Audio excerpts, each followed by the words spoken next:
Hello les amis, bienvenue sur ma chaîne Maki Intuition. Je vais vous faire votre carte de vos vérités cachées. Donc, qui va vous parler de vos motivations réelles, craintes enfuies, besoins ignorés, désirs refoulés. Alors, êtes-vous prêt à y faire face, à accepter que vos vérités cachées soient mises au jour et à cesser de laisser vos peurs vous contrôler? Donc là, on vous accompagne dans la prise des bonnes décisions. On peut vous dire aussi que dans la connaissance de vous-même. Alors, j'ai la carte 57 qui vient de tomber. Je vais vous la lire. Et j'ai laissé mon jeu en cas où on me demande d'en retirer une par la suite. On nous parle de l'optimisme aveugle. Donc, si vous avez tiré cette carte, cela signifie que la situation actuelle, votre optimisme, vous aveugle. L'optimisme est associé à de nombreuses choses positives telles qu'un succès accru, une meilleure santé physique, émotionnelle et mentale, une plus grande espérance de vie et une meilleure récupération face à l'adversité. Avoir une aptitude positive est une chose positive. C'est une chose positive jusqu'à ce que vous l'utilisez pour nier le négatif. La positivité n'est alors rien d'autre qu'un déni illusoire. Il pourrait vous être bénéfique maintenant de passer un peu plus de temps maintenant à accepter l'énergie du sceau 10 et à comprendre son message.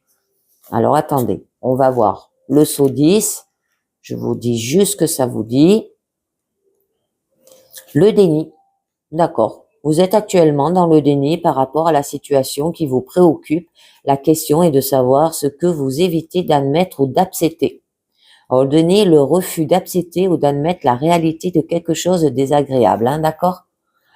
Alors ensuite, on vous dit, lorsque vos motivations peuvent être optimistes, nous détournons d'une conscience éclairée nos distorsions positives des attributs, des capacités et de l'évaluation de l'avenir peuvent conduire et conduisent généralement à des résultats négatifs.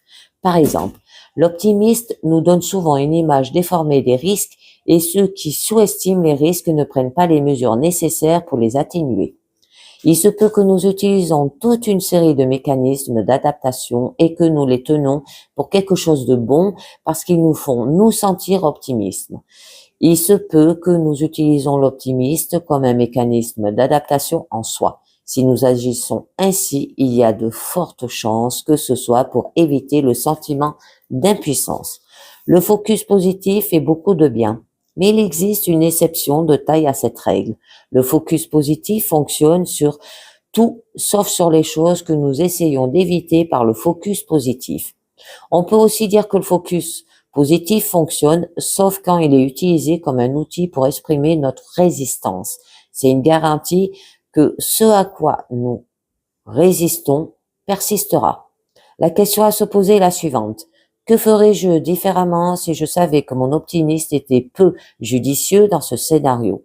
Alors, il y a des moments où l'optimiste en payant, ce n'est pas le cas ici. Nous utilisons actuellement l'optimisme pour éviter de voir la réalité et vous êtes sur le point de faire des choix et de prendre des mesures en vous basant sur autre chose que la réalité, les amis.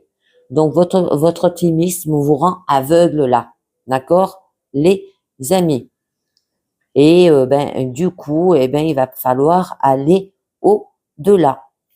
Et ben voilà, c'est terminé pour cette carte de vos vérités cachées. Je vous dis merci de m'avoir écouté et à très bientôt. Ciao.